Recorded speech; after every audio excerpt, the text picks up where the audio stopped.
but you don't understand the blood, the sweat, the pain of these fire stands. Clint gonna break it down, give you the scoop. Hold on tight, this ain't no ordinary loot. UFC's the battleground where warriors collide. DIEHARD MMA podcast, we won't hide. Clint's gonna dig deep, analyze each brawl from the underdogs to the champions standing tall. The fury, let your instincts rise. Feel the adrenaline rush, it's time to defy. DIEHARD MMA, we're in it for the thrill. Get ready for the madness. Let's make that bankroll spill.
Happy Friday, degenerate gamblers! What is going on, everybody? Welcome back to the Undefeated Post-Fight Show. We're talking UFC London this week. We are going to take one final look at these fighters. We have broken them down. We've previewed it. We've talked to the boys, and now we've watched them weigh in and face off. I'll let you know who's winning the mental battle. I'll let you know who needed the box of shame. If we can spy ourselves a little bit of a staph infection, we'll break it all down here on this show. We're just going to sprinkle that on top of what we already know, and we're going to build a delicious... What do they eat? What do they eat? It's London. We're going to make some bangers and mash on the show today for you to just sink your teeth into. By the way, it will be lunchtime tomorrow for these fights when they come on. Early start. For those of you who don't know, in London, the times, they're going to do it on their schedule, not on ours. So that way, Leon Edwards doesn't have anything to bitch about when he gets stuck on his head yet again. We're going to have an early start time for this card. So be aware. Roll out of bed. Get you some breakfast. Go for a jog. Whatever you need to do. Walk the dog, and then sit down with some bangers and mash, some locked and loaded bets, and let's make some money on UFC London. What's going on, everybody? Welcome in the chat. Mikey Jones, Dix Insider, Air Dog TH. We've got Josh Kanu. We've got David Ramirez, Abu Dhabi. Old E. What's going on, everybody? Welcome to the show. Thank you very much for being here. Yeah, that is correct. Absolutely correct. The only man with the balls to go ahead and put a bet on our girl. You wait. I can't wait. That's our dog of the week. I'm pumped. I'm stoked. I'm ready. And she's just going to make people cry because they're going to be trusting Shauna Bannon at a chalk price tag, which just, I mean, if you think I'm a degenerate for taking a stab on a low-level women's underdog, how bad of a degenerate are you to lay chalk on Shauna Bannon? Hey, we're just judging each other out here. Niels Land, what's going on? Welcome into the show. Thank you all for being here. Do me a favor, first and foremost, as always, hit the like button, get subscribed. If you're watching the show and you're on Twitch, make sure you subscribe to me there. Hi, Twitch. We just started doing Twitch, so we're trying to build the base up over there. But if you're watching on Twitter or X, feel free to jump on over one of these other platforms, get subscribed, hit that notification bell so you don't miss a show. I'm bringing 3 or 4 shows to you every single week, talking MMA, fighting, bets, degeneracy, and we're starting some fun additional side content. So good time to be on the DieHard MMA podcast. But let's get into it, shall we? First fight of the night. You've got Fernandez. He's taking on Guram Katut. Both guys came in at 155 pounds. Exactly. I'll admit, I'm impressed. Fernandez looking fantastic on the scales today. Eyes are a little sunken in, but he's a pretty big dude, so I'm not overly concerned with it. Now you've got Guram Katut, who, frankly, this guy could play either Skeletor or Kratos from God of War, whatever you're looking for here. The guy looks like he is half dead every time he gets on the scale. He's a little on the old side. He's a little on the wrinkly, saggy side, but he sucks himself down and gets shredded for these weigh-ins. He looks absolutely incredible, but you can see his skull every single time he gets up there. It's not an easy weight cut for this guy, but he looks fantastic. They don't have the face-off pictures here for me, unfortunately, so I won't be able to show you that. But what we've got here, you guys, we've got Fernandez surprising me as being the slightly larger fighter here in this spot. This is why we do this show. Now, size isn't everything, right? You can be the more skilled, the more technical fighter, and you can overcome that size disadvantage. But sometimes brute, raw force matters in these fights. And when you're breaking these things down from a theoretical standpoint, you don't really know how these guys size up. It's good to know and see exactly who actually has the height, the reach, the size advantage. And Fernandez is going to be the guy that actually has that here in this spot. Slightly bigger, very respectful face-off. And what we've got here is Guram Katut as a very large favorite. I'm kind of over Guram as a big favorite. He's knocking on the door of minus 400 at this point, and I just don't think I can do that. He's one of these guys who's very, very good. He's good everywhere. He can wrestle. He's got good submission defense. The cardio checks out. He's been rocked a bunch of times, but he always recovers. The recoverability is on point. His offense is definitely UFC caliber, but he always ends up fighting close. He always ends up getting hurt, and he's getting older. So, like, that's not the kind of guy I want to be putting minus 400 on. I think he wins this fight. Fernandez has a big hole in his game, and that's the anti-grappling. He gets taken down relatively easily, but he does have very powerful kicks, very good long strikes. The leg kicks are very good. He springs in and out of range very well. This is a tough fight for me, you guys, because I'm going to take the coward's way out. I am picking Guram. I love my Georgian Warriors. You guys know this. I love my Georgian Warriors, and I fully expect him to find a way to win this fight, but I don't think it's going to be easy, and there might even be a couple of butthole puckery type of moments where he gets caught with something big or he stumbles after a big shot, and you're like, oh, no, there goes my parlay. But then he ends up pulling it off. So I'm kind of thinking it's Guram by decision. Like, that's the lean that I've got here, is that this thing gets dragged out late. That is even money as far as the props go. Now, there is always the opportunity for Guram to try and get a submission here. Like I talked about, the ground issues for Coway. So I think there's a chance for that Guram by sub at plus 700 to be something that's live in this spot. But I kind of feel like the way we've seen him slowing down, getting a little gassy, doing whatever it takes to get the win, like with those kinds of performances, I think that's what we can expect from Guram at this point. So I'm not expecting him to spring on something unless it's incredibly opportunistic here. Now, Fernandez by knockout at plus 800. If you're looking at this fight going, how do I bet the dog here? Well, the money line's juicy enough. But if he does win this thing, we've seen Guram clipped a couple times. We've seen him wobbled several times recently. The weight cut is hard. We've got a size advantage on Coway's side of things. The KO prop at plus 800 is not a bad look. And then similarly, if you think it's going to be close the way Guram generally fights, the decision and split decision props for Coway is something you could look at. Now, Coway is still kind of a mystery to me, guys. I'll be completely honest with you. I am not entirely sure what I like, if anything, about this guy's overall skill set. We haven't seen a lot of him, and he's kind of underperformed when we have seen him. I've seen him with a lot of time on his back. So, like, yeah, I'm not going to be plugging my nose and taking Coway in this one. Like I said, it's a favorite or pass spot for me. But that's it. Jay, I appreciate the words of love, saying he's going to stick the hat up my ass if I don't win again. Jay, I'm on a 2-fight win streak, buddy. Come on now. Like, the first time I hear from you, you're threatening to stick my money bucket hat up my ass. I'm on a 2-fight win streak, man. Where's the good job, Clint? Where's the congrats? Give me just a little bit of credit here. Heather, welcome to the show. I don't know why we're doing it, but all right, I'm in. Let's go. What's going on, Saltert, Louis Mack Jr., AMD, AWMD? What's going on, everybody? Thank you for being here. Nathan Fletcher takes on Laughren in the next fight here. 135 for Fletcher and 136 for Laughren. You can't tell by this picture here for Laughren, but this boy needed the box of shame.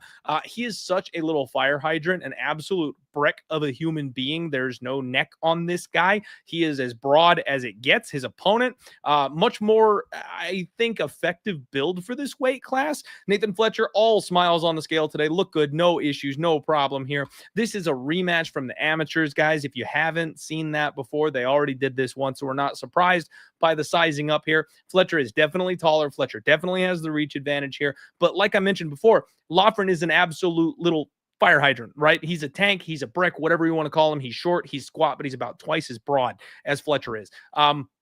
The issue I've got with Fletcher is the fact that he loses position, right? He relies very heavily on his grappling. He's not that much of a striker yet, at least. And that is, I think, the way that you beat Laughren is exactly what we saw in his last fight, is you just out hustle him. You stick, you move, you jab, effective footwork, stay away from him. Don't let him get his little grubby mitts on you. That's how you win this fight. But that's not how Fletcher fights. Fletcher's going to come forward, look to grapple, look to get on top. And we've seen him lose position. We've seen him get reversed. And that's a problem. I think this fight is going to play out exceptionally close. And I don't like betting on fights that I think are going to play out exceptionally close, unless, of course, I've got an edge on one side or the other. If you got the early numbers on Laughren, then you got some good stuff. It does look like it's actually swinging back here. We got down to about a pick 'em at one point on this thing, and now we're looking at Fletcher minus 135, Laughren plus 115 or so. If you guys missed the good numbers on this one, as always, please check out Bet Openly. You guys know we've got a wonderful relationship with them.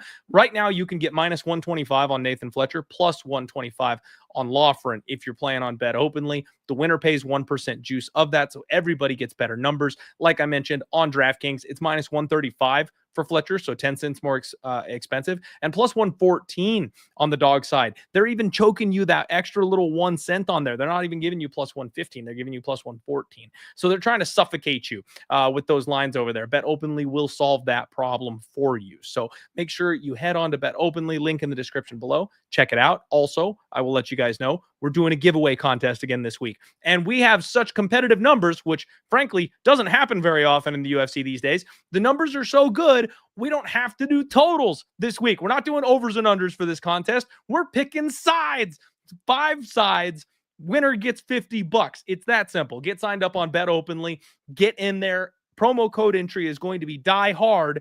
And if you get signed up before the fights get kicked off, all you got to do is lock in your picks. Winner gets $50. It's that simple. So check it out, you guys. Hit the link in the description below for me, please. And let's get going. I am kind of dog or pass on this one just a little bit, except I'm also a well-documented Laughren hater. I just don't think he's that good. Like, I know he's strong, but he's short. He's stubby. I don't think he's going to be able to reach his opponents when he wants to. I don't think he's going to be able to bully his opponents grappling at the UFC level. He's too small. Like, I just think he's too small, too short. He's got a bad body type. I have a real hard time seeing him win fights like this unless they play out really, really closely. I also don't think he's going to be able to get on top of Fletcher and just dominate him from that position. So because I'm not seeing domination in the grappling, I don't think there's a huge edge on that either. Over 2.5, minus 250. Sounds gross. I hate chalk. I hate overs, but I actually think it makes sense here in this spot. The over, I think, is going to be the way to go. These guys are going to have a hard time dominating one another, so it should be pretty back and forth. Neither of them have the massive finishing skill set that you'd look for an under. I like the arm triangle of Nathan Fletcher, but you're not going to be arm triangle a guy like Kellen Laughren. It's just not going to happen. And like I mentioned, he'll probably get bucked off if he even tries. So over, maybe a sprinkle on Laughren by decision, split decision props. This is not a fight that I have any interest in betting. And Godspeed for any of you who try, because this ain't it for me. Next up, you have got women's MMA extraordinaire. Shauna Bannon takes on who is officially now my girl, Pooja Tomar. They both came in at 116 pounds. As you can see, Pooja, no issues making weight. She is a little small for the division, so it doesn't usually seem to be a problem for her, generally speaking. Shauna Bannon, no problem really for her. She's a bit on the slim and skinny side. She is much taller. We know that on our way in the door. And this thing comes down to one fact only for me, guys, is that Shauna Bannon is terrible. She's awful. This is the only fans fade right? She's had an OnlyFans since she's been in the UFC. She's a low volume, striking, kickboxer style fighter who doesn't have any power whatsoever. She will not get the respect of her opponents. She is not capable of finishing with her strikes. She very, very much has pillow fists. She just started getting into grappling heavily, but she's not a wrestler. She can't really take people down. And every time we've seen her on the ground, she also loses position, falls off, ends up on bottom, tries to play from her guard. Women's MMA armbar from guard is always something that's on the table in these spots. But I think Pooja is just going to be the better all-around fighter. She is far more explosive. Her hands are way more accurate and fast. She is quick. She actually has a little bit of pop on her punches and kicks. She has that stinging power. So I'm not sure she's going to be able to get a finish here, but I do think we're going to see the head of Shauna Bannon snap back every time she blitzes in with those big rush attacks. And I think that when Shauna Bannon tries to patter her from the outside with a kick or two, that's when you'll see her explode in with a long straight left or something like that. And then the leg kicks coming from Pooja, you're going to hear that slap, man. Like, you're not going to hear much of anything from Shauna Bannon, but when Pooja unleashes the leg kicks, you're going to hear that meat sound when it slaps hard, and she screams, she kiosks, she's always making noise. I think those are the kinds of things that are going to sway the judges in this spot. I know Shauna Bannon's technically in her backyard. This could end up playing out to be a relatively close fight, but I said this on my Monday show if you guys missed the podcast. Shauna Bannon is a step down in competition for Pooja Tomar. Shauna Bannon is the worst fighter in this weight class on this roster. She is not long for the UFC, and I'm firmly convinced that the UFC is trying to sell on Shauna Bannon at this point. We talk about it every time. There's at least one fighter on every single one of these themed cards. They sail, we're always in the apex, right? We don't travel anymore in the UFC. They go somewhere exotic, and they go, you know what? We're going to stack the card with your people. That's what we do. That's what you're here for. We're going to sell out this whole stadium. We're going to put butts in seats for the people you want to cheer for. There's always one or two of them that are setups. There's always one or two of them where they're like, yeah, you're from here, but yeah, we're not really overly interested. That's Shauna Bannon, you guys. There's really not a whole lot there. The UFC gave her a shot. They put her in winnable positions. They signed a TikTok star who doesn't have an MMA background to fight her, and she just barely survived that fight, squeezing by just the skin of her teeth, barely made it. So yeah, that's what we're dealing with here. Pooja is going to win this fight. She is the better fighter.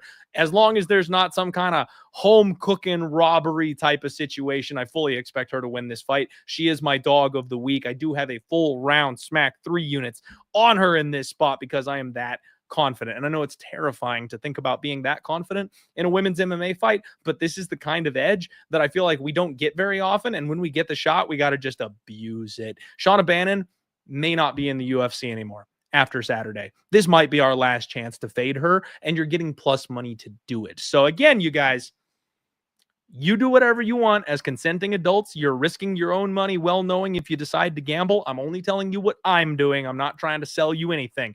This is what I'm doing. I'm betting Pooja Tomar. Let's freaking go. All right. Next fight on the board. We've got Christian Leroy Duncan taking on Andre Pulv. Pulv very stoic today. One arm flex, looked good on the scales. Really no problem for him. Christian Leroy Duncan, on the other hand, he also required the box of shame. He's very well built, as you can see in the photo here. He looked very pale. Like, look at the color of the dude's abs versus the color at the top of his head. Look how white this dude's head is. He had a very, very difficult time making weight. He was very dehydrated standing up there for this photo op. Tough weight cut for Christian Leroy Duncan, but he made it. 186 on the dot. We got there. Pulv is actually taller. I can't show you the face-off because they didn't give me pictures of the face-offs for some reason for this one. But Pulv is actually the larger of the two fighters here. And that's something I wasn't expecting. Christian Leroy Duncan is not normally the shorter fighter. He usually has height and reach advantages whenever he's in these spots. So interesting. The one time we really saw him be the smaller fighter was when he fought Gregory Rodriguez, and he had a real hard time with that fight. Now, I think the difference here, though, is that Pulv is basically a walking punching bag. Like, he eats everything. He just relies on his durability and continues to press forward and hope that he eventually can get to you. He does have a good clinch game. He has some nasty knees in the clinch. He has some nice elbows in the clinch, but he's got to get a hold of you to do that. Frankly, Just look at him. I think Christian Leroy Duncan is the stronger of the two men in there. So if he does get into clinch range, he's probably going to end up on his ass. I feel like Christian's going to be able to take him down, put him on the floor. So there's a lot of ways that CLD wins this fight. And yeah, Cameron Junkin in the chat saying CLD by sub. And that's like the really popular take this week. I'm tempting fate once again. It bums me out when I see everybody and their mother on the same prop and it's a long shot prop. And I'm just kind of like, yeah, I don't really see it. And then it hits and I'm like the only one who doesn't get on it. I like inside the distance. The sub obviously is there. The sub is obviously a possibility, but I don't really see it. I think he's going to go to work with his hands. And the way this guy is just a zombie marching his way forward, I think CLD is going to hit him with something flashy and get that highlight reel finish. Now, what I will tell you is if you look especially at DraftKings, CLD by KO, TKO, or DQ, it is minus 150. CLD inside the distance, which includes the submission in that prop, is minus 160. There's no point in picking one over the other. Lay the extra 10 cents and go inside the distance, folks. Don't miss out on that. That's the type of spot where if you take the KO and you're thinking you're hot shit and then he grabs a neck, you're going to miss out on that by 10 cents. Take inside the distance. If you're betting this one, do not just bet the KO prop. Save yourself. I've learned this lesson the hard way a couple of times. So I'm telling you, that's how you want to do it. I do think Christian Leroy Duncan wins this fight. I do think he wins it via domination. Probably however he feels like winning is how he's going to win this fight, basically. But it should be a fun one, should be a good one. We should be able to see some flashy striking. And Pulv better have brought an extra chin because he's going to basically get beaten up until he decides he wants to fall over. Tough fight for the guy. They're definitely trying to get CLD back on track with this one. Next up, you've got Parkin, and he is taking on my nemesis, Marcin Tybura. Mick actually came in at 260 pounds, so he will outweigh Marcin Tybura by 10 pounds, who came in at 250 pounds. Both these guys, big old heavyweights, classic bag of milks, like no real thing to study here for these face-offs, except that Marcin Tybura is the larger of these two humans when they faced off. Now, I do think Parkin is a little bit wider, so like Marcin Tybura is a little bit taller. It's not a massive size difference, but it does always worry me, especially at heavyweight, when these guys are talking about pushing big bodies around the cage, that kind of thing. You want the bigger guy usually, right? So I'm a little bit worried about that, and I'm also worried because our guy, Andrew from Superbook Sports, who we do the sharp action report with on pay-per-view weeks, he let us all know that the big guy, their most dangerous MMA backer, came in here and swooped in on Marcin Tybura at plus 125. Now, I played Parkin at minus 110. I went evens on this guy. He really has been my guy. Like, I've done a lot when it comes to Parkin. I back him pretty much every chance I get. I'm buying in. He trains with Tom Aspinall. The UFC seems to like him. He's a guy that I think we're going to do well and make money on moving forward in the future, right? He's a guy that I think we're going to have a lot of success with. They've brought him along the best way they can. They've brought him along slowly. He's taken on some punching bags. They've slowly ratcheted up, his opposition level as he's developed. And now he's getting that big step up. You've got to be able to prove your worth at some point in the UFC. And this is that spot. If you can't get by Marcin Tybura, you are never going to be, a title challenger or anything like that. So he really needs to pass this test. And I'm buying in that the UFC has a prospect they think can pass this test, right? We've got a 40-year-old Marcin Tybura and this kid who is on the right trajectory, who's in his prime, who's got the 10-year youth advantage. That's why I'm backing. I got minus 110. The price got a little out of hand. I understand people taking the dog on Tybura because he just continuously turns these prospects back. But this number is blowing out a little bit on Parkin. He's up to like minus 150 in some places. So this is not, it's a struggle for me, you guys, because if Parkin wins and you had the chance to lay minus 150 on him, you'd want that, right? You would want to be able to take that money and put it in your pocket. However, for me, as an odds type of guy, I feel like you wanted even money or plus money. It's probably going to be a relatively close fight. I would love to tell you that Parkin comes out here and knocks Marcin Tybura's head off. We have seen Marcin Tybura with some durability issues in the past, but it's been a while since we've seen those issues. So I'm not entirely certain that the KO is really going to be the way this fight goes. I could see this being a very grimy type of decision. We get a little bit of grappling, not a whole lot. We get some point striking. It's pretty close. And then the hometown judges and the kid kind of edges it out. So I've gone from thinking Parkin might just like flatline this dude to being like, I don't know that he's quite there yet, and this is a step up. So I'm going to say McParkin by decision. I wanted to tell you guys McParkin by knockout. I really wanted to tell you Parkin by knockout. But I think it's going to be Parkin by decision at the end of the day. He could land a big bomb. You never know. It's possible. But I do think that he'll end up getting his hand raised at some point at the end of this fight. All right, next up, maybe the underrated fight on the card for fight of the night. Felipe Dos Santos takes on Laughren Kavanagh. 125 for Dos Santos, who is absolutely shredded. He's really big looking up there. You've got Laughren Kavanagh, who very sucked out in the face, but he's very broad. He's very thick. He's got those big old muscly arms and shoulders. You love to see it. Kid looks like he's ready to go. He's in shape. This one is a tough fight for me, you guys. Really tough fight for me. Obviously, you've got Dos Santos with the height and reach advantage when they face off. This was a very intense face off. Dos Santos was kind of trying to like big bro Laughren Kavanagh, trying to kind of like size him up and down, make him feel a little small. You love the mind games. But Laughren Kavanagh wasn't having it. He was just kind of staring daggers into this dude. I don't trust Laughren Kavanagh at minus 300. I'll just say that. You know, Felipe Dos Santos is a guy who's fought very, very closely with some very good fighters, but in his last fight, he also fought very closely with a very bad fighter and managed to squeeze out a split decision that maybe he didn't deserve. So having the 2-1 record with the one win coming by split over a journeyman UFC fighter that's kind of barely hanging on right now, that is not something that I think the UFC is going to look at and then hope this kid goes ahead and gets a win. Laughren Kavanagh is a potential star in the making. They're putting him in a spot where they think that he can succeed. He's a big favorite for a reason. I just think this fight might play out closer than the number suggests. Again, I'll take the coward's way out here. I'm going to pick Laughren Kavanagh. I'm just not ready to trust this kid at minus 300. He's in a lot of people's parlays this week, and I would be a little worried about that. Dos Santos is notably durable. He's a guy that goes to split decision. We've seen his chin checked out. We've seen him take big power shots and say, yes, please, thank you, I'll have some more, and just kind of keep coming. We've talked about the spreads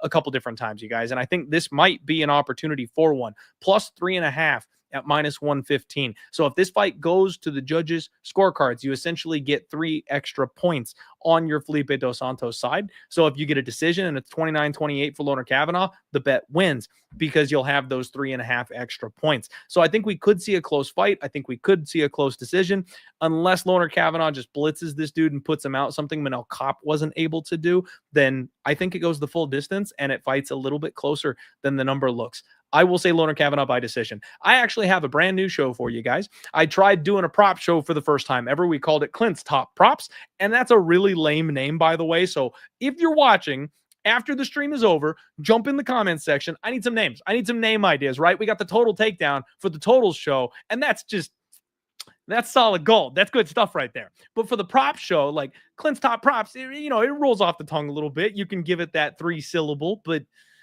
it's not the catchiest name I've ever come up with. And I just kind of jumped on camera and did it. So I didn't really think hard about the name before I got going. So give me some suggestions. Give me some fun names for the prop show. But one of the props I gave out on that show was Laughren Kavanagh by decision. And I think especially at the even money ballpark that it makes some sense. That's what I'm on right now. That's what I like. I think that one hits. But again, very interesting situation here on this one. I'll be very interested to watch this fight. This is definitely one that I want to pin, right? We're going to watch this one very, very closely, very, very carefully, because this should be a dang good fight. All right, guys, next up, the star of the moment, Chris Taco Padilla, and he takes on Jai Herbert. 155 on the dot for Taco, showing off his elbows, looking like Rambo up there.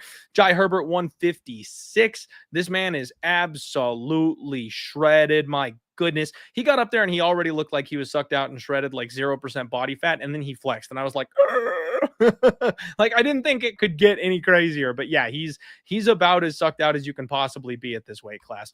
I like Taco just in general, but he's at such a height and reach disadvantage in this spot. He needs to be able to bully this man to the ground. I think Taco's going to have to absorb some punishment early, and he's going to have to just refuse to be dissuaded. He's going to have to go Marab on this guy. Like, he's going to have to take some shots, work his way in, and then just force himself onto the hips of his opponent and refuse to take no for an answer and keep shucking this guy to the ground and just wear him out. That's got to be the game plan.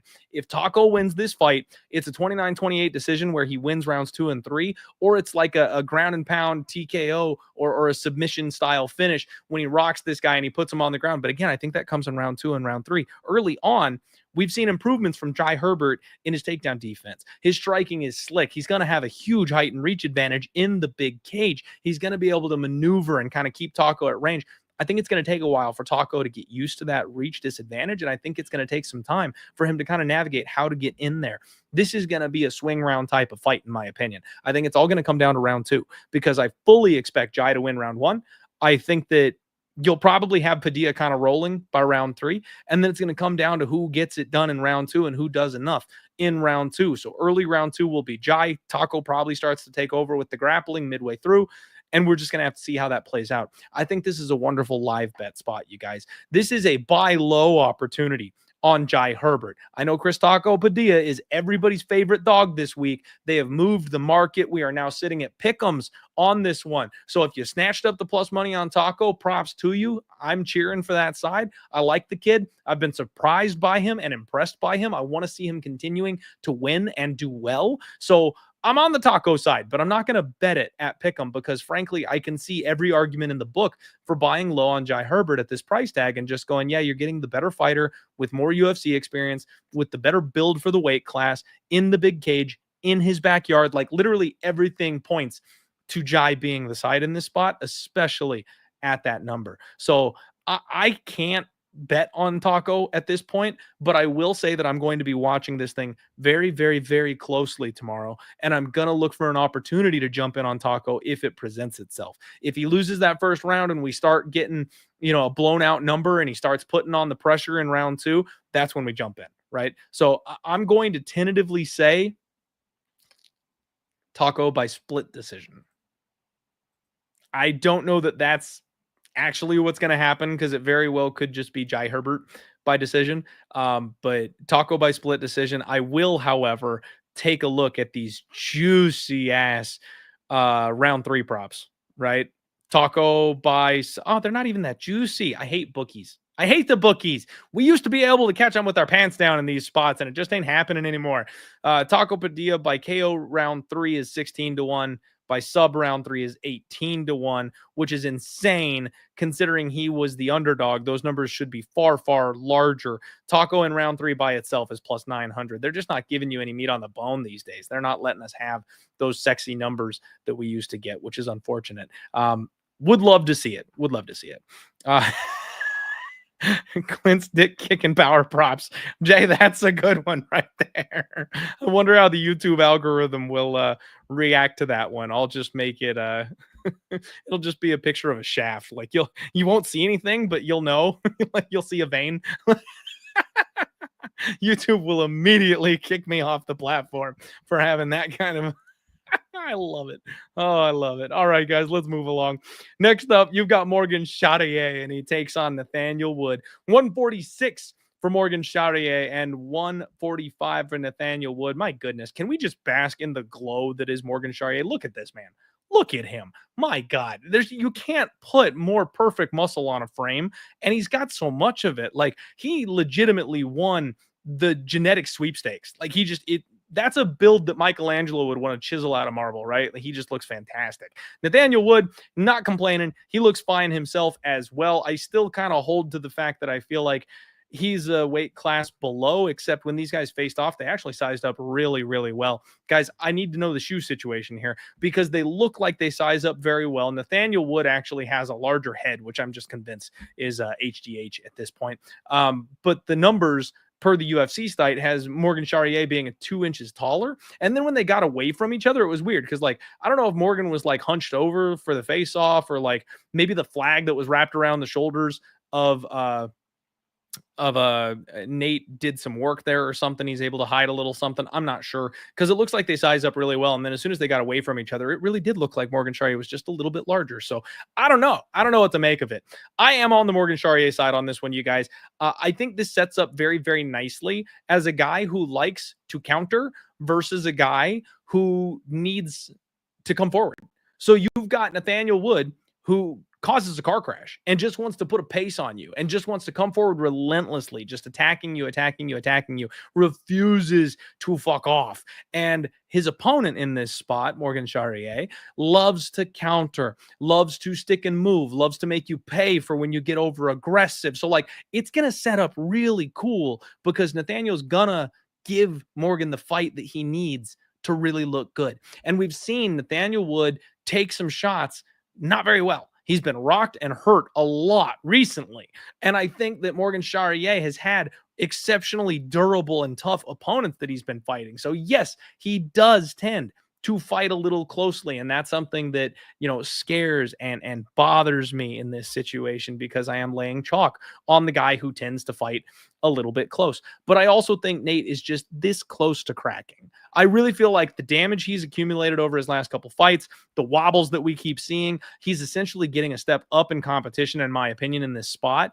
And a guy that hits really freaking hard. So I do think that chin is going to go for Nathaniel Wood at some point, and I think it's going to happen soon. He wasn't able to get Daniel Pineda out of there. A lot of us had inside the distance on Nathaniel Wood. A lot of us had round 2, round 3 props that night, and Daniel Pineda was there for the taking, and Nathaniel Wood just couldn't do it, right? He lost the decision to Muhammad Naimov because of the big moments where he got clipped and hurt. He almost got knocked out in round 1 by Andre Fili, and that fight has aged incredibly poorly. He was able to get the win, right? But we saw what happened to Andre Fili in his last fight. He ain't the same guy anymore. So if you're getting rocked badly by that guy and fighting tooth and nail for 15 straight minutes with that guy, it's not a great look. I think the UFC knows what they're doing. Morgan Charrier has the power advantage. He's a little bit younger. He's got a lot less damage on his body. He hits harder. And so when Nate gets in there, I think Morgan's going to knock his head off. And Morgan, by the way, should have won the fight with Chepe Mariscal. I know that was a split decision, and congrats if you won the Chepe bet that night, but you shouldn't have. That was absolutely a fight that Morgan should have won. He's done more damage to Chepe in that fight than anybody else in the UFC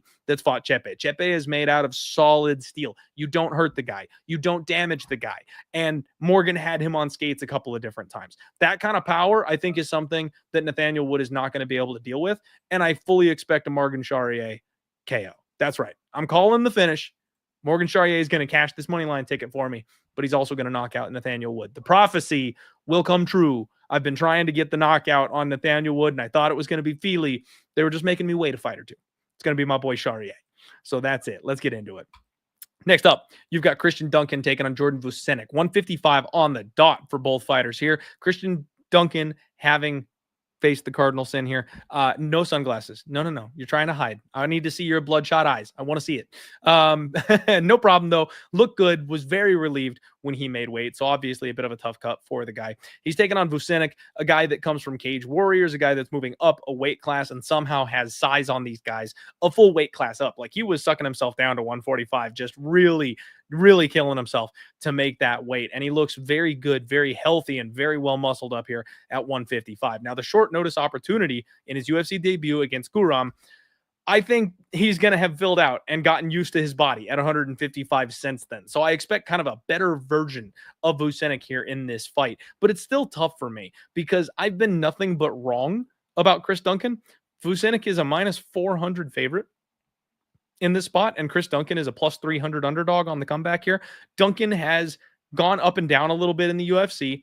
He's a little bit chinny, but he's a very good wrestler. He knows how to win fights. He's training at a good gym. He went full Braveheart with the face paint at the weigh-ins. You love to see that. These guys actually size up very, very, very well for a guy coming up a weight class. And then on top of that, Duncan also has very good submission offense of his own. He's improving in the grappling realm every single time we see him. I've got to pick Jordan Vucenic to win this fight. I think he's the cooler, cleaner fighter. I think he's got more ways to win. He's very, very dangerous. And especially with the chin concerns that we have on Christian Duncan, I think that Vucenic will be able to either knock him out cleanly or club and sub him, something to that effect. But I do think he's going to end up winning. The problem for me, again, is just this money line. We saw this guy get to the UFC. He's fighting in a new weight class. He fought closely with a guy who fights closely with everybody. And we're giving him credit for a loss. The Cage Warriors guys have not been doing good in the UFC, you guys. I don't know who needs to tell you this. It's probably me, so it's my job. I'll do it. But the Cage Warriors guys have had a real rough road in the UFC lately. And as much as everyone's excited about this kid, Vucenic, he still really hasn't fought anybody. Like his last couple of fights in Cage Warriors, look at the records on these guys: 12-8, 10-4, 13-8. So like he fought well with Paul Hughes for the title over in Cage Warriors, but Paul Hughes was legit and beat him, right? Like he lost that fight. He lost a close fight to Morgan Charrier as well, who is, I believe, staying down at 145, a much smaller man, a weight class below. It was a close fight, but he lost that fight. So like, I'm not sold that this Vucenic kid is just the shit. I'm not ready to go all in balls deep on Vucenic, because all I've seen from him is every time he gets to step up in competition, he doesn't quite win that fight. So it worries me. And I also have done my damnedest to bet against Chris Duncan, because I hate his durability. I've seen that he's getting chipped away. I've seen that he's withered. He gets rocked, but he's also improving, and I can't fade him because he keeps getting better, right? Like I bet, Ash Mosen, I got that win, and in hindsight, that was probably a very lucky win. I'll freely admit that. I bet Omar Morales against this guy. It was a close fight, but he managed to get the win. Like I keep on being wrong on Duncan. I'm not going to keep stepping in front of this runaway freight train that is learning how to win and getting better at winning every time he gets in the cage. That's all we see from him. So I'm not trusting Vucenic, who's the newcomer, who's 0-1, against the guy who's like 3-1 in the UFC. So, we'll see what ends up happening here. I'm leaving it alone. I am passing. I'll see Vucenic. Club and sub? Like, I'll say it's club and sub, right? Like, it's crazy that I'll say club and sub, but I won't lay the big price tag, and I won't bet him inside the distance, right? Like, I know that makes no sense, but oh, you're right. I apologize, Sammy. Vucenic actually was the one that beat Charrier. It was a split decision, though. Classic Charrier for you there. Split decision, close fight, right? Like, okay, so fine. You're right. I apologize. I misspoke on that one. He was the winner of that fight, not the loser of that fight. But yeah, I just don't trust the guy. Don't trust him at chalk. Don't trust Cage Warriors guys at chalk, period. Like that's my stance right now. They're one step above road to UFC. Next up, you've got Molly Meatball Mccann taking on Alexia Thayonara. Thayonara going crazy here, coming in here on short notice, looking like she would play a very good Titan. If she was like in the live action Attack on Titan, she'd be very, very good. She looked good up there, having a good time, obviously feeling herself, excited for this opportunity. Meatball Molly, who looks like she is in fantastic shape. Ever since she started to diet and cut weight a little bit, Molly Meatball has absolutely transformed herself and looks far, far better. She is the slightly larger fighter here when they faced off. And I did go back and do my due diligence here on Thayonara. I was not impressed. So you're seeing this price tag where Thayonara is a minus 240-ish favorite here on Molly Mccann. And she's talking big words. She's talking big words. She's saying stuff like tap or sleep to Molly Mccann and stuff. I know she's 11-1. I know she's Brazilian. We've seen a bunch of times when these Brazilians come into the UFC, they're tape that looks terrible. They don't look like they're all that good. All of a sudden they get to the UFC and they're just world beaters. So like maybe that's the type of situation that we're dealing with here. But Molly is exactly the kind of fighter I like to bet on in women's MMA. And that's the brute force type of fighter. She is bigger. She is stronger than a lot of these women. She will straight up bully them. And Alexia Thayonara, she doesn't seem to have like brutal finishing power or anything like that. You go back to her Dana White's Contender Series fight, and she was like showboating, shaking her ass, like sticking her tongue out. Like she's having fun in there, but she was like pulling her opponent in and then like getting out of the way of the strikes, trying to like Anderson Silva this chick and make her miss and swing at air. And it's like, if you like did something though, that'd be way more impressive than just acting like your opponent can't touch you. So like she couldn't hurt her opponent really. She made her look silly, but she didn't do much else besides that. I don't know that she's strong enough to take Molly down. I'm sure she's the better jiu-jitsu player once it gets down there, but Molly's actually a half decent wrestler. And then when they're on the feet, she might be able to like school Molly as far as not being able to touch her in the cage if that's what she decides to do. But she also is like flat-footed and heavy on her feet. And if you go in there and try and trade big shots with Molly, that's the one thing Molly's got is that raw power. So at plus 190, this is a dog or pass proposition, in my opinion, especially considering we're in Molly's backyard, where we have seen incredibly favorable judging, and they probably will give her the benefit of the doubt in a close fight. You could absolutely win a split decision robbery here with Molly Meatball, plus 190. I'm interested, you guys. I am very enticed by this number here because I'm not sure Thayonara is really much of anything at this point yet, and I think Molly could just kind of bully her around the cage. Let's move on. Next up, you have got the return of everybody's favorite, Kevin Holland. He's taking on Gunnar Nelson. 171 here for Kevin Holland, 170 on the dot for Gunny Nelson. Gunny does not look happy. Look at him. Neither of these guys were happy. When they face off, obviously, Kevin Holland has a decent height and reach advantage here in this spot. And you guys, it's go time. It's go time. I know a lot of you have lost a lot of money on Kevin Holland the last couple of fights, but this fight is not the same thing as the last couple of fights, okay? It is a big step down in competition. Yes, I said it. I know a lot of people want to talk about how good Gunnar is on the ground. He is not Roman Dolidze. He is not Reiner de Ritter, okay? He is nowhere near that level of wrestler. And even in jiu-jitsu, he is not on the level of Reiner de Ritter in jiu-jitsu, right? Just don't get that twisted, okay? So we're also going to be down at 170 pounds. These guys who are big, physical monsters at 185 pounds, Holland can't physical up to them. He's a cleaner striker. If he gets going on the feet, he can hurt them with his strikes, but he can't defend the takedowns. He can't get out from under them because they're just so damn big. At 170 pounds, Holland is the big guy. At 170 pounds, Holland has the strength advantage. So someone like Gunnar, who is not good at taking people down in the first place, is going to struggle when they get into the clinch. He's going to struggle when he gets in there for the takedowns. Now, I will fully admit, if he gets the takedown, that could pose a problem. Kevin Holland could give up his back. Kevin Holland could give up a sub, but at the same time, remember the fight where he got his back taken and he just kind of like thumbs up at the camera? Like, when you're fighting a guy at 170 who's not just got that cheat code of physical power over you, you're able to defend positions that you otherwise wouldn't. So Gunnar might be able to backpack him, but he's not going to be able to just maul him into a submission. That's where Kevin Holland will be able to flow. That's where Kevin Holland will be able to roll and survive and potentially even escape, work his way back up, get himself on top. Like, all these things become possible at 170 pounds for Kevin Holland. And I know a lot of you have gone to war with Kevin Holland the last couple fights. He is 1-4 in his last 5, and that's terrifying.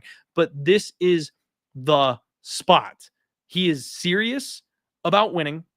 He is serious about shaking off this losing streak. When he got on the stage today, when he faced off with his opponent, there was no talking. There was no big mouth. He kept his mouth shut. Like, this is a man on a mission this week. And that's a Kevin Holland we haven't seen in a long, long time. So not only do I think he's got the skill set that I want to see against Gunnar Nelson, which is tall, long, rangy, explosive striker, but we also have a focused Kevin Holland who actually wants to win, okay? So this is the moment. I got plus 115 on Kevin Holland, and I already made Puja Tomar my dog of the week. All right. I already made Puja Tomar my dog of the week. So I'm a little bit behind.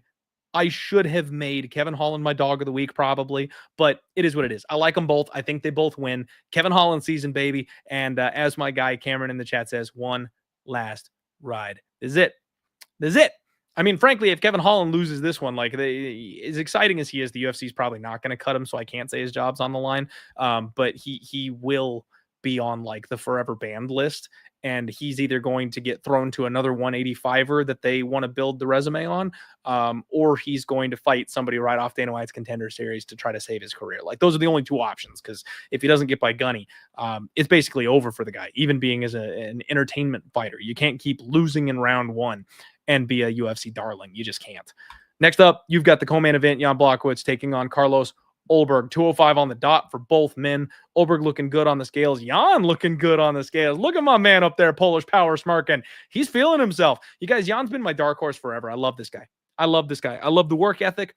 I love the skill set. I love that he can mix in the striking and the grappling. He's got very good boxing. He's got underrated power. He's got good leg kicks. He can wrestle. He's got good submissions. Like, Jan really is the total package. The only thing that worries me in this spot is that Jan is 42 years old. Now, he's coming off a long layoff, and you'd think, that's good. That's good. Rest the body, right? And get the old bones feeling a little bit better.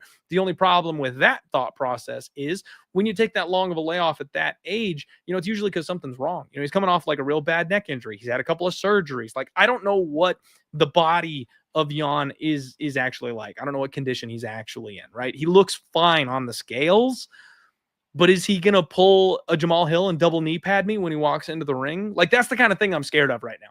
I'm scared of Jan coming into the cage with double knee pads on and me just full face planting into another free, give my money away to the bookie for free type of spot here.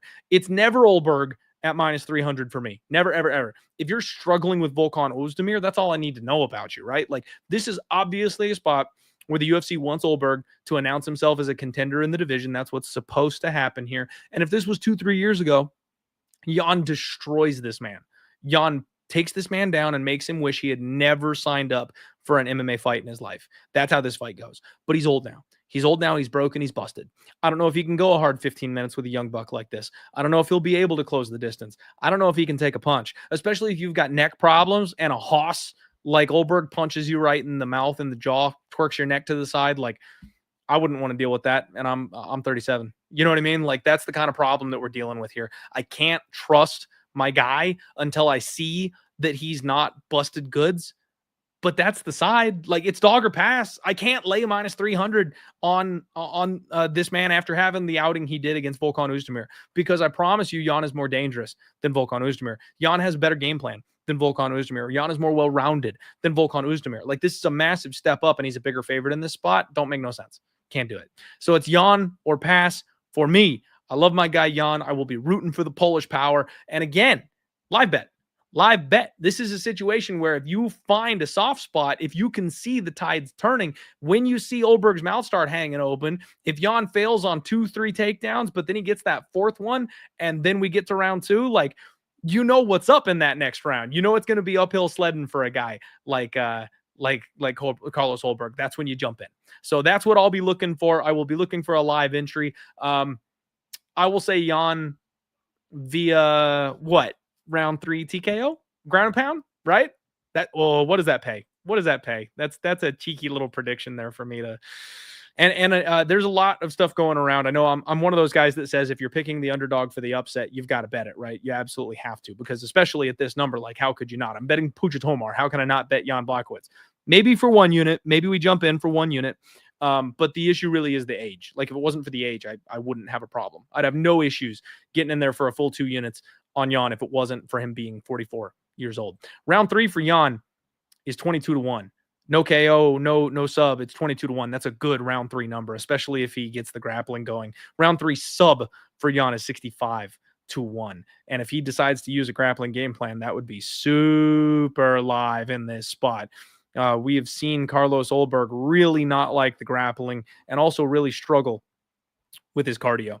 It's been a long time since my guy Jan has, looked particularly good, and more often than not, he does look for punches. I'd say most of his finishes come via, ground and pound, stuff like that. But I do think Olberg's the kind of guy who is durable and tough enough that he'd hang in there.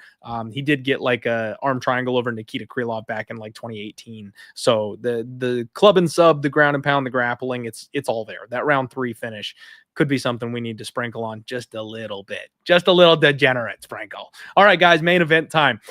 Do me a favor. Like button, please. Subscribe if you haven't already. That's the best way that you can support me. Check the links in the description below. Get signed up for some of these products. They're here to help you. They're here to help you save money, and that's the best way that you can support me as a creator, is getting signed up for these things and clicking the links so my people know that I'm doing good work. Next up, Sean Brady, taking on a former champion here. Biggest fight of his life on short notice, 170 pounds. Looks good. Looks good. Can't fault him. You've got Rocky, Leon Edwards, my nemesis. Can't stand the guy. But he looks fantastic on the scale today, and he looks like he's dialed in. Something he wasn't for the Bilal fight. I called that, you guys. I called that. I told you that Leon was looking past Bilal. Now he's coming into this fight, and his eyes are locked on Sean Brady. I hate this. I hate it. I said that I want to root for Sean Brady because I really want to see Leon lose. I want to see the crash out from Leon Edwards not being ever to get a chance with Bilal ever again because he can't get by this guy. But the fact of the matter is, I actually think that Leon Edwards is probably the side. I mean, I know the book has been written on how you beat this guy, but I do not believe Sean Brady is as good of a wrestler as Bilal is. I don't think he has the same pressure on the feet boxing as Bilal does. I don't think he's relentless as Bilal. I don't think he has the same cardio as Bilal. I don't think he has the same supplements as Bilal. I mean, this is B- Bilal. The UFC is going, okay, Leon, if you want to challenge for the title, you've got to be able to beat that version of this guy to have a shot against the champion again, right? And even in that fight with Bilal, we saw how close Leon came to finishing him with big shots when he had the opportunity at the end of the fight. I don't think Sean Brady is as durable as Bilal. So, like, all things considered, I think it's dog or pass. You've got Leon Edwards in his backyard in a motivation spot, in a piss or get off the pot, you're real or you're not type of comeback moment. I think he's going to knock Sean Brady out. I really do. And it pains me to say that because I'm a hater. I'm a certified hater. I don't want to see the guy get anywhere near the title ever again. He's boring. But I do think he'll get a highlight reel KO in this spot. And unfortunately, people will pretend like he's exciting again after he does get that highlight reel KO in this spot. I think it's going to be round 2, round 3, probably early, because Sean Brady will fail on the takedowns early, and then he'll be stuck standing on the feet. And I don't think we're going to get to the championship rounds. I think Brady will get too beat up and too tired trying to get those takedowns before it gets there. So I'm expecting this thing probably gets crushed very quickly. I might have to bet it, you guys. I said I don't want to because I really don't want to cheer for Leon. But at the end of the day, like, we're about making money, right? Like, I have to probably put my money on Leon Edwards in this spot because the number just doesn't make sense. And I think I want a taste of that KO prop. It's plus 600, and that's just a crazy number to me, especially considering I think those big, massive shots is going to get it done. And yeah, local man shakes fist. That's exactly right. I hate him. I think he's boring, but he probably gets a highlight reel KO. That's my life. That's my life. That's what we're dealing with, unfortunately. Jay saying, do not do it. Why, Jay? Why? I mean, I know he had staph, right? Like, we all know, we saw the photos. We all know he had staph. So if his cardio is messed up from the staph infection, that is a valid reason to stay off of Leon Edwards because he did have it in his arm. They were trying to cover it up and stuff like that. It looks like he is recovered. But again, it's all about the antibiotics. It's all about the body. A lot of people really are drained from staph infections and the antibiotics afterwards. You've got to be a freak like Merab to be able to just walk through a staph infection. The guy's endless cardio. Not even those antibiotics can slow that man down. But I just think he'll get one moment and he'll make that moment count. You know what I mean? We'll see. We'll see.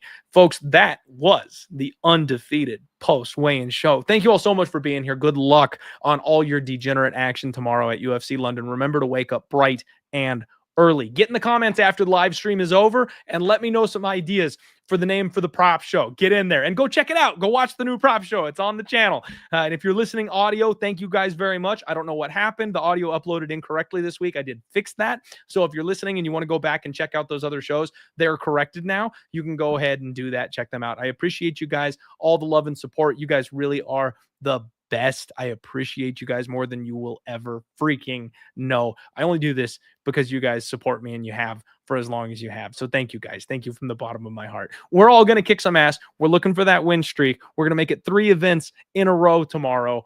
Oh, come on, baby. I want that baby blue for Monday. Let's get after it. Love you guys.